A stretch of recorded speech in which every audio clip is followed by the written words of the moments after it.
Hello, my name is Lawrence Liu, and I would like to welcome you to today's webinar brought to you by PUF Security and eMemory. Today's webinar will be focused on PUFiot, the PUF-based hardware root of trust for secure supply chain. Just some legal notices to get out of the way first. Here's today's agenda. First, we'll look at the overall design of PUFiot. Second, we will see what applications are supported by PUFiot. Third, we'll focus on how PUFiot can add security to the modern supply chain. Finally, we'll wrap up today's webinar and take your questions as time allows. Now let's begin. We will first start with a quick preview of our PUF-based solutions. Number 1. All of our PUF-based solutions are based on the best-in-class hardware root of trust. And by best-in-class, we mean that each component offers the most desirable features, such as a secure OTP memory, high-performance TRNG, the highly stable entropy source that is NeoPUF. Number 2. PUF-based solutions offer protections against counterfeiting, to prevent cloned items from being sold on the gray market, to protect soft assets through the pairing of the SoC and flash. Number 3. Our PUF-based solutions are secure through anti-tampering designs and cryptographic algorithms, certified by the security analysis company Resecure and the U.S. government's NIST. PUF-based solutions are designed to resist a variety of attacks, including electron microscope analysis, side channel power analysis, fault injection, and glitch attacks. Number 4. Finally, PUF-based solutions increase the security of the supply chain, starting with chip design through in-field use all the way to end of life. PUF-based solutions support the 3 zeros of zero-touch key provisioning and onboarding, zero-trust protocols using unhackable inborn keys, zeroization to fully destroy secret keys at end of life. Moving on to the next slide. We now take a quick glance at the 3 PUF-based solutions. Starting on the left, we have PUFrt, the root of trust containing just the essential components of a hardware root of trust, built upon a secure OTP and PUF, protected by anti-tampering protections. PUFrt also contains a TRNG as a source of dynamic entropy and interfaced using the industry standard bus protocol APB. In the middle is PUFiot, the secure coprocessor. Using PUFrt as a basis, a suite of crypto engines is added that include key wrapping and derivation, symmetric block cipher, a secure hash engine, elliptic curve public key crypto. A dedicated sequencer module eliminates the need for additional software. An AXI or AHB interface with direct memory access is used for high-speed data transfers. Finally, the familiar APB protocol is used for system communications with PUFiot. And last but not least, we get to PUFSE, the secure element that adds an embedded flash to PUFiot.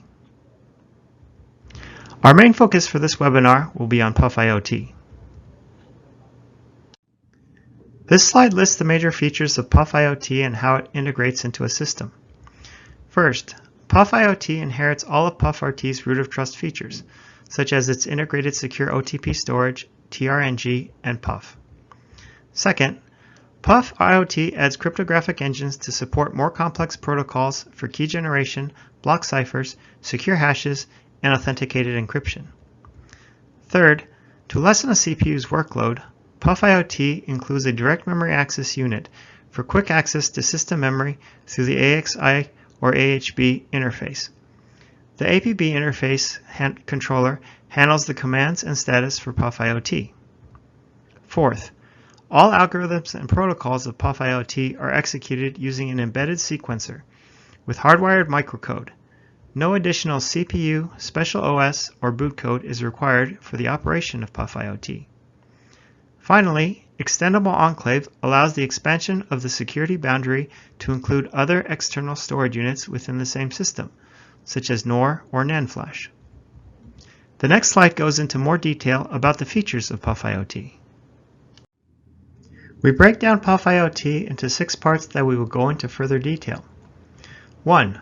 PUFiot contains three modules to allow it to interface with the rest of the system. The PITC, using the APB protocol to accept commands and send out system status.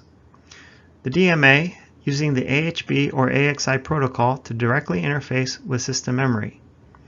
The MMU, paired with the DMA for control of system memory. 2. PUFRT is the hardware root of trust that forms the basis of PUFiot, which consists of three major parts. 8 kilobits of secure OTP storage. PUF, that the hardware unique key is sourced from. TRNG, that is NIST compliant as an entropy source. 3. The cryptographic engines of PUFiot, public key cryptography, supporting elliptic curves from NIST or the Chinese National Standard SM2 or non-elliptic curve RSA. Private key cryptography, using AES 256 as well as China's SM4. The secure hashes SHA-2 and SM3. 4. Implemented secure protocols, including both cipher and hash-based message authentication codes, hash-based key derivation, cipher-based key wrapping. 5. The anti-tampering measures of PUFiot which have been checked by third-party analysis. 6. The PUFiot software development kit, bundled with firmware and API for the support of secure boot, key management, FIDO device onboard protocols, and more. We will end our overview of PUFiot with a slide comparing PUFiot with a solution using discrete components, specifically using a secure coprocessor and discrete OTP unit. Note that an OTP implemented with eFuse is especially vulnerable to data theft if electron microscope analysis is employed. A discrete OTP is only a storage unit. It will not have a secure policy in place to limit unauthorized access. The OTP and coprocessor will rely on an insecure channel, unless extra measures to create a special OTP coprocessor bus was taken. Finally, a standard OTP will not have any extra security measures, such as anti-tampering features to prevent such attacks like fault injection. Contrasting the above disadvantages with PUFiot, we notice that PUFiot's OTP is based on anti-fuse technology, not eFuses. PUFiot's interface module already includes a built-in security policy for limiting access. The communication channel between the OTP and the crypto engines is internal to PUFiot, so that it is automatically protected by the anti-tampering features of PUFiot. This concludes the general overview of PUFiot. In the following slides, we will introduce the modern supply chain, its issues, and how PUFiot can overcome them. Modern supply chains are a ripe target for hackers because their segmented nature spans the globe, making complete oversight a tough task. In this diagram, we see the modern electronic supply chain divided into 4 stages or phases. Chip design, from concept to finished design. Device production, including integration, fabrication, testing, and packaging. Module product assembly to create the finished product. In-field use, where products are deployed to end users for provisioning and configuration. Each segment faces a unique challenge, such as reverse engineering, overproduction, counterfeiting, or hacking. In the next slide, we focus on the issue of counterfeit goods in the supply chain. A problem that represents a company's lost income when such goods are sold on the gray or black market. Overproduced or cloned chips can leave the official supply chain and enter a parallel counterfeit chain, propagating downstream into finished goods that end up for sale in unauthorized markets. To mitigate the threat of counterfeit products, both overproduction and cloning needs to be controlled. An authorization protocol is put into place to differentiate between authentic and overproduced parts. Theft of intellectual property through reverse engineering or other means must be prevented. These issues and more will be examined in upcoming slides. We start at the beginning of the supply chain, at the initial stage of a product's life cycle, where the decision is made if a hardware unique key needs to be provided for each device, and if so, whether internal or external key provisioning will be used. The bottom row here shows the traditional external method of key provisioning, using a hardware-secure module and secured cleanroom environment. The top row here shows the internal method of key provisioning, using an onboard PUF to generate a unique identifier for each device. The two main benefits of using a PUF over traditional key provisioning are on-chip key generation, which means no chance of key leakage during provisioning, and the cost savings derived from not having to create and maintain a secured cleanroom environment for key injection. Moving on to the next stage of the supply chain, overproduced parts from the production stage face the risk of ending up in counterfeit products. One traditional method to combat this problem would be to use an auditing protocol to account for all produced devices by checking for watermarks, fingerprints, or other such identifying silicon features. A PUF-based authorization scheme aims to do away with such centralized auditing by working at the individual chip level. By using each device's hardware-unique key, a special activation tool creates a unique activation code, AC, for each official chip. Parts without an AC will be considered unauthorized. There are two cases in which a part won't be able to create an AC. 1. The PUF has not been activated or enrolled, so there is no HUK. 2. The activation tool has not been used or is not available, so the AC is not created. Once all authentic devices are written with an authorization code, the system can check that the correct AC and HUK pair are both present, so that only systems with authorized parts are allowed to activate, and systems with unauthorized parts are not. Next, we move on to the issue of software firmware cloning in the last two stages of the supply chain, also known as the assembly and in-field use stages. The traditional method of protecting the built-in software for an SoC is to use a globally shared key, stored in an embedded OTP memory, commonly implemented with eFuses, to encrypt the soft assets stored in the attached flash.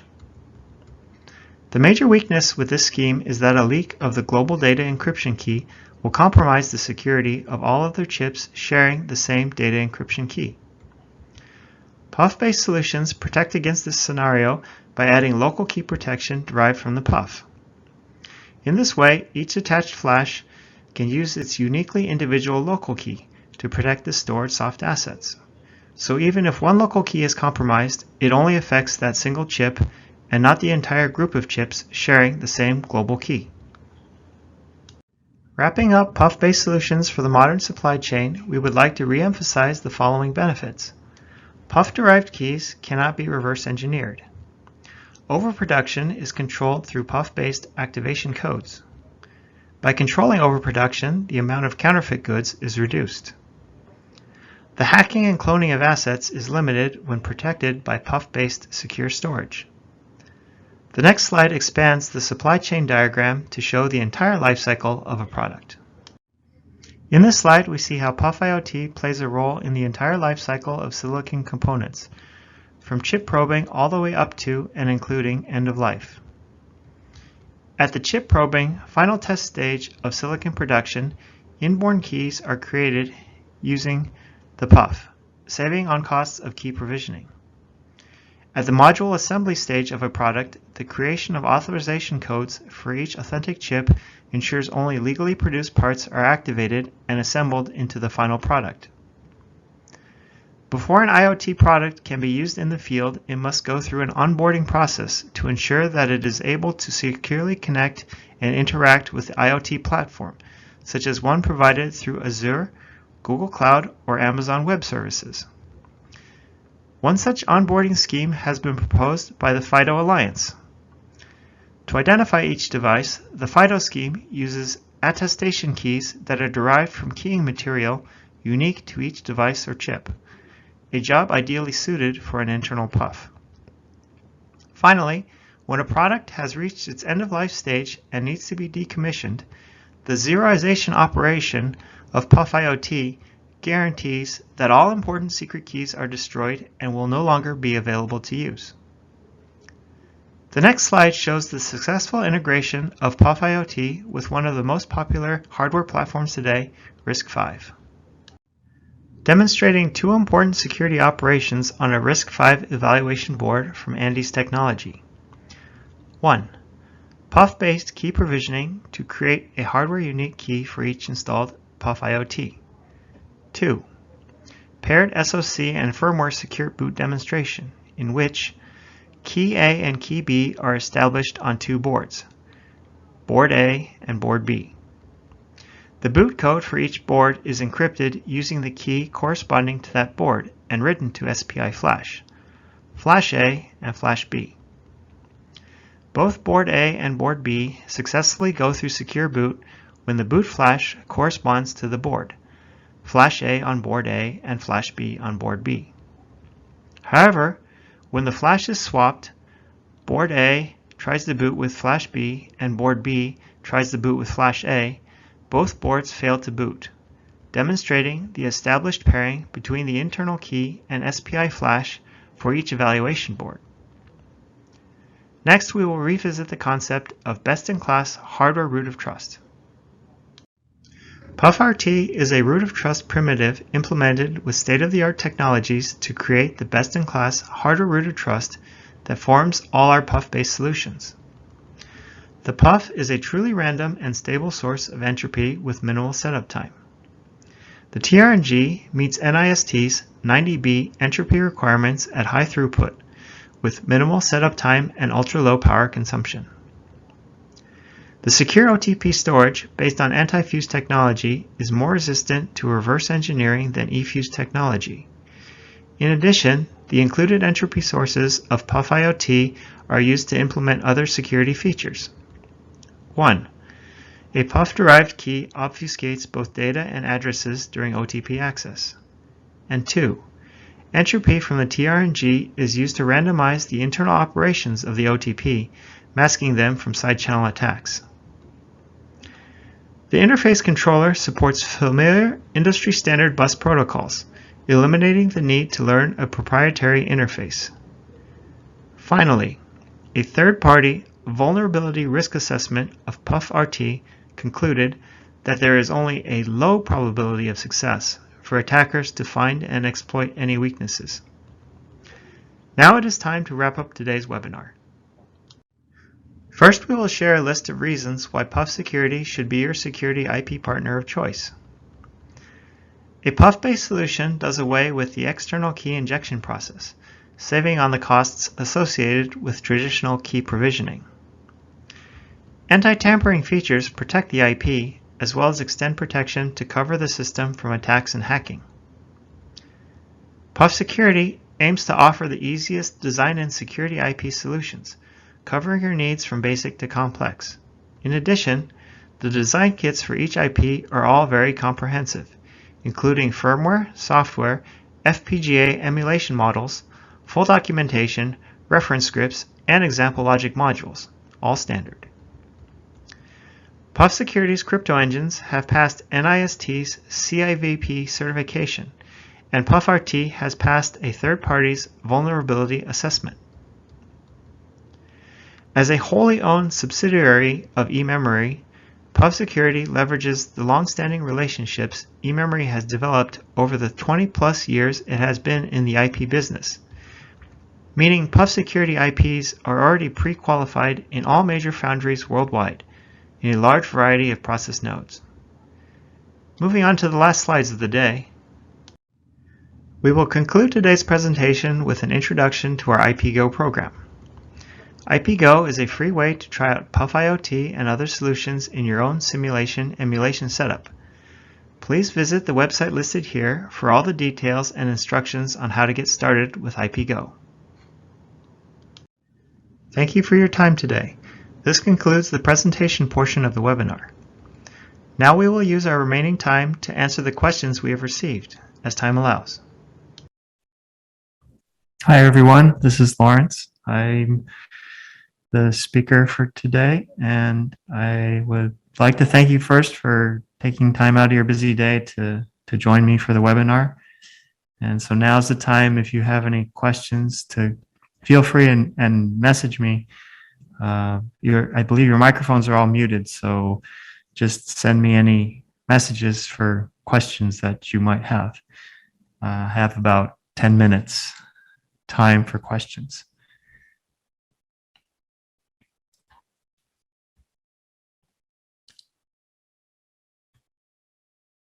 Okay, so here's one question. I've got one question. The question is, regarding your IPO program, am I to understand that there is no catch? That is, I do not need to sign a non-disclosure agreement or pay a small usage fee to try out your designs. And the answer is yes, that is absolutely correct. There's only a short application form to fill out and wait for approval. It's just it's pretty much everyone's approved.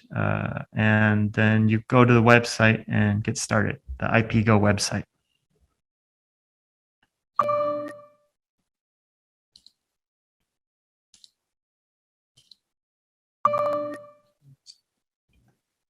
Let's see here. Here's a question from, it says, can you please explain how the PUF are fabricated?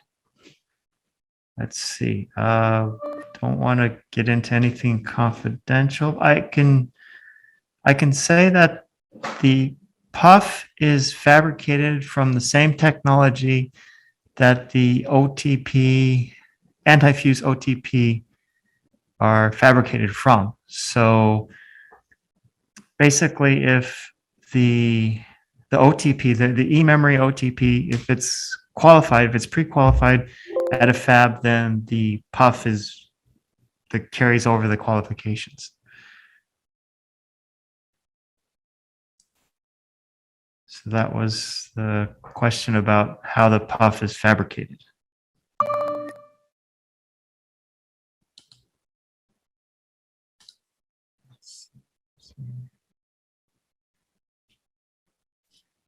You're welcome. And let's see here.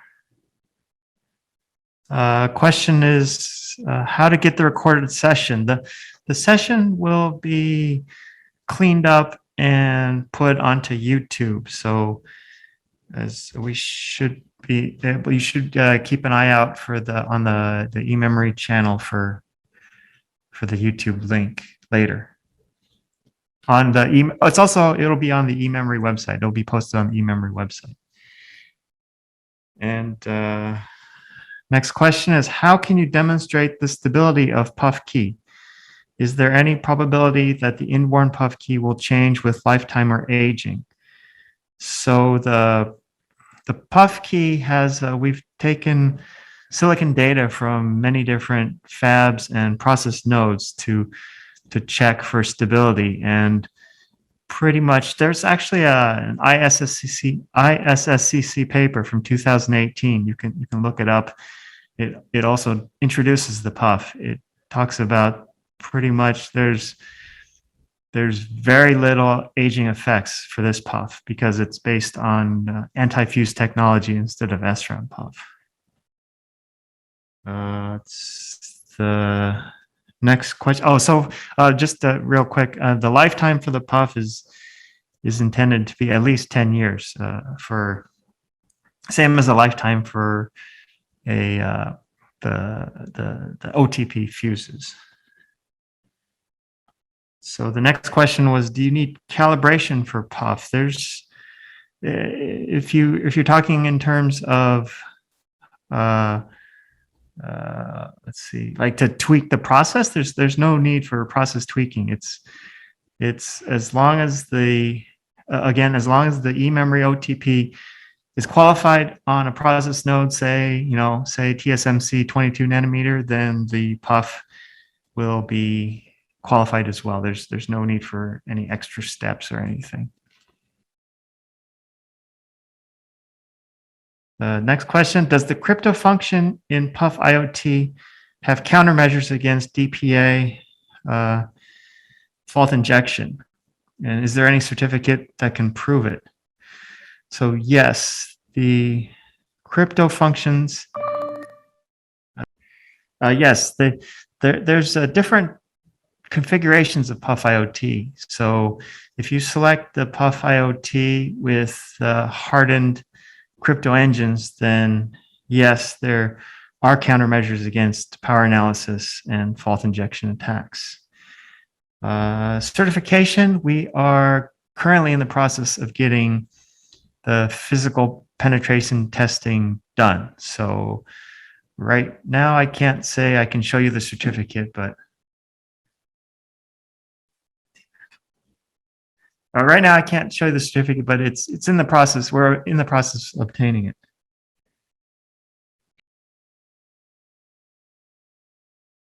Oh, for the next question, for the PUF TRNG, is it compliant to BSI's AIS 31/20? To be honest, I'm not familiar with that one. I can go back and ask the designer himself about this standard. So I will have to get back to you on that question. Sorry, I can't answer it right now.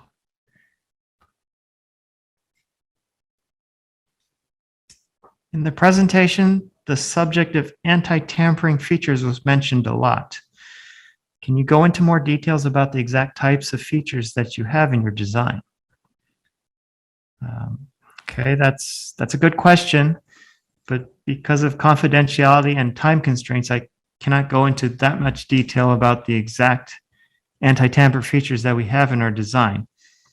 But if you get in contact with either an eMemory or PUF security sales rep, we would be glad to set up a discovery meeting where we can discuss those features and more at a leisurely pace.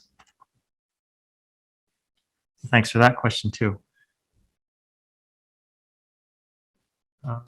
One last question. You have a slide showing how your design works on a RISC-V platform. How does your design integrate with a different platform like ARM? And the answer to that is that many of our customers actually do use the ARM-based platform. So our designs have already been integrated to work with their systems, including interfacing with the ARM's crypto cell security IPs. So thanks again for that question. So that's about all the time I have for today. Thanks again for your time. Thanks for your questions. And hope to see you guys at the next webinar. All right. Have a great day. Thanks.